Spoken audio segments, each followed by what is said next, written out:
Hello, my name is Talia and I will be your guide for this video series prepared in the framework of intoMUSIC project. This video will offer you a general overview of various digital tools that you can use in the classroom to teach the basics of music theory. In other words, tools that can inspire you and help you in the way of approaching music theory's concept with your students. The basics of music theory cover the most important categories that students need to get familiar with in order to better understand the musical language. In other terms, music theory is a practice that musicians use in order to understand and communicate the language of music. It examines the fundamentals of music and also provides a system to interpret musical compositions. The basics of music theory define the elements that form harmony, melody, and rhythm. In this video, we are going to explore several categories of music theory. But right before we do that, we need to take into consideration some useful questions taken from the perspective of the teacher, who is using digital tools for such lessons. How can the lesson be more interesting, inspiring, or interactive? What makes a teacher's life easier? And which tools help specific groups of students to gain a better understanding of music?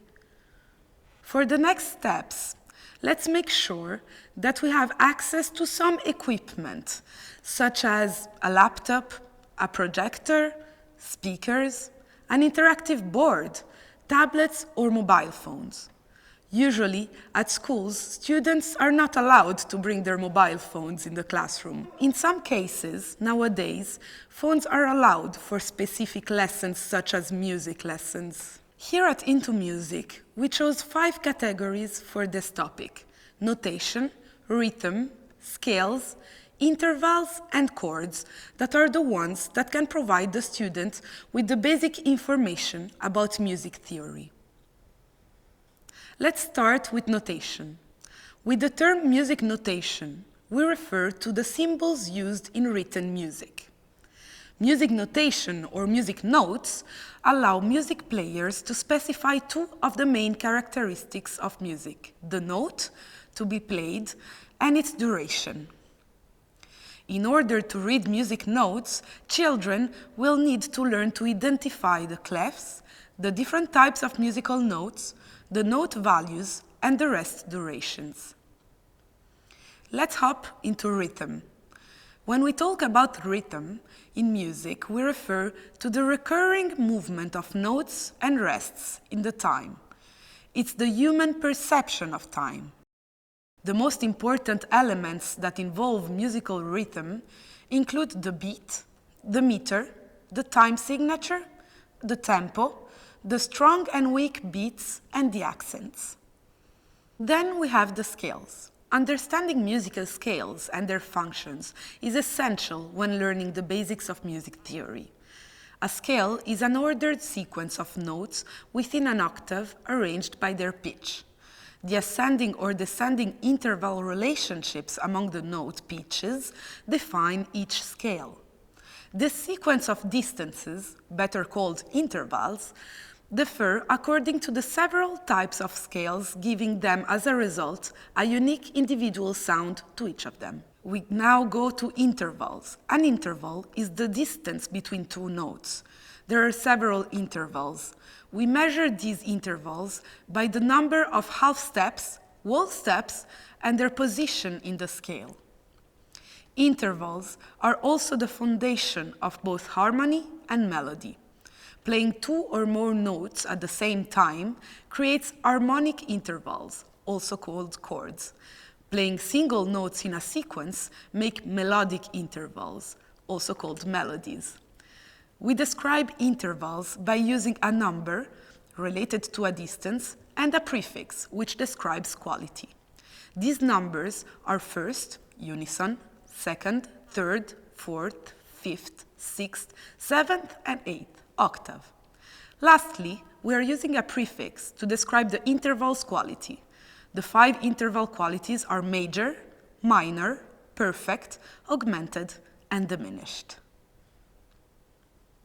Finally, we have the chords.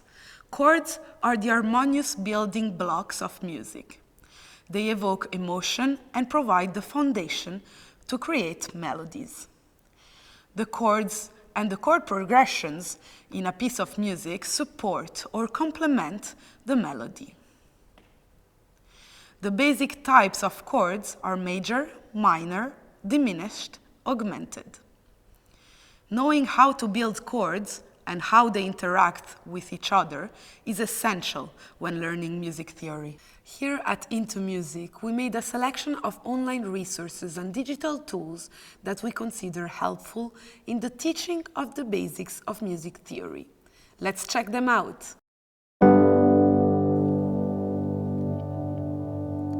First, the platform Music Theory offers a compilation of well-structured educational material for your presentation in the classroom or your online lessons to teach various concepts. It is useful for notation with lessons on notes and accidentals, but also for a clear presentation of the note values and their divisions. Music theory also has relevant resources to teach rhythm with organized material for teaching measures and time signatures, simple and compound meters, and odd meters as well. For the theoretical section of your lesson on intervals, you can use music theory's material to easily explain the basics of the music intervals. Finally, for your lesson on chords, you can find material to easily explain the basic construction of chords, having at the same time the visualization of the notes used on piano. A similar resource is Teoria, where you can use the provided material in order to explain different basic concepts of music theory. This platform allows you to go a little bit deeper with examples of rhythmical samples, recorded examples of different scale modes, on top of the presentation of the concepts. Of course, you can find well-structured material in terms of notes and clefs or intervals, for which you also have some sound examples, and you can also select the category that you want to explain in each lesson. In order to go more into detail in the Chords chapter, Teoria allows you to select the category that you want to present in each lesson. For example, the 7th chords and geometrical chord constructor. Solfegio is a third similar platform where you can find lesson plans, materials to use in the classroom, time schedule layouts, objectives, and music examples. You can also find material for the lesson, time schedule layouts, objectives, and some sound examples for notation, rhythm, scales, intervals, and chords. For example, for rhythm, you have specific lessons that explain dotted rhythm or syncopation. On top of these tools, and especially to teach scales, you can use the web application Not Your Piano, which includes a great variety of scales that can be heard and identified with the name of each note. You can use Light Note to show an example of chromatic scales, and Omni to find a great variety of exotic scales with an additional option to change the root note and explore different sequences. Earmaster is also an interesting tool to integrate in the classroom, especially for the concept of intervals. It offers a very interesting playlist with classical and rock pieces, as well as children's songs that are related to each interval. Check the next videos to learn how to use some of these tools in your music classroom. More generally, it is very useful for the music lesson to use a software that the teacher can use to write music and show via a projector. In the meantime, students can listen to the different pitch of notes or a complete melody and rhythmical pattern. MuseScore is an open-source software and very easy to use, but Sibelius and Finale are also widely used by music teachers and composers. However, if you want an easier and more basic notation editor, we will suggest Noteflight and Flatio. That are online editors that work like Google Docs, and their free versions are sufficient for these classes. Finally, a virtual piano application can also be a very handy tool, especially in cases where we don't have a piano in the classroom. Virtual Piano, notioPiano, and Music Lab Piano are easy to use and very intuitive online applications that we suggest. Learn more about notioPiano and Omni and discover Patatap and Groove Pizza on our next videos. And find out how to integrate them in a lesson, in an exercise, or in the preparation of your class in order to teach your students the basics of music theory. What are the apps and digital tools that you use in your classroom to approach or teach the basics of music theory? Share your experience with us in the comments below. Thank you for watching.